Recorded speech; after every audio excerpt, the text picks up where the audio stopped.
तर आज आपण लसूण आणि लाल मिरचीची चटणी करणार आहोत। त्यासाठी लागणारं साहित्य थोडंसं कोथिंबीर, 3-4 लसूणच्या पाकळ्या, थोडंसं कैरी आणि हे लाल मिर्च आम्ही पाण्यामध्ये भिजून ठेवलेले सकाळी, आणि कांदा 1 आणि चवीनुसार मीठ।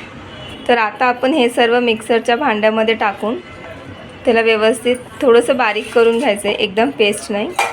तर सर्वात पहिला भिजलेल्या मिरच्या टाकायच्यात, लाल मिरच्या असं थोडंसं 4-5 मिरच्या भिजून टाकायच्या आहेत, आणि मग लसूणच्या पाकळ्या 4 ते 5,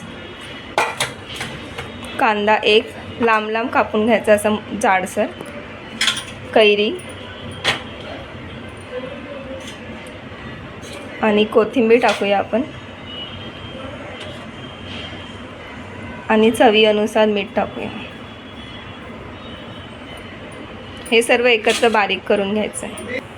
तर हे बघा असं जाडसर वाटून घ्यायचं आहे, थोडं एकदम पेस्ट नाही करायचं आहे। तुम्हाला हवं असेल तर थोडं पाणी टाकून पण तुम्ही बारीक करू शकता।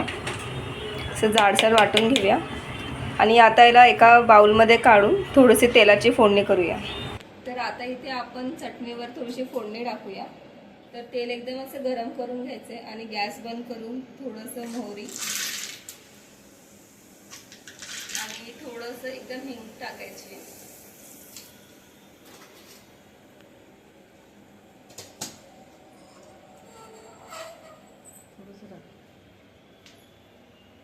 आणि असे चटणीवर सोडून घ्यायचं।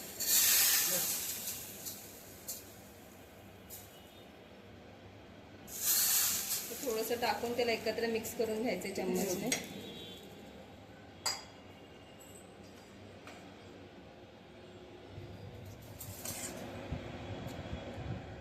हे तुम्ही आता बघू शकता, आपली चटणी रेडी आहे, लसूण आणि लाल मिरचीची।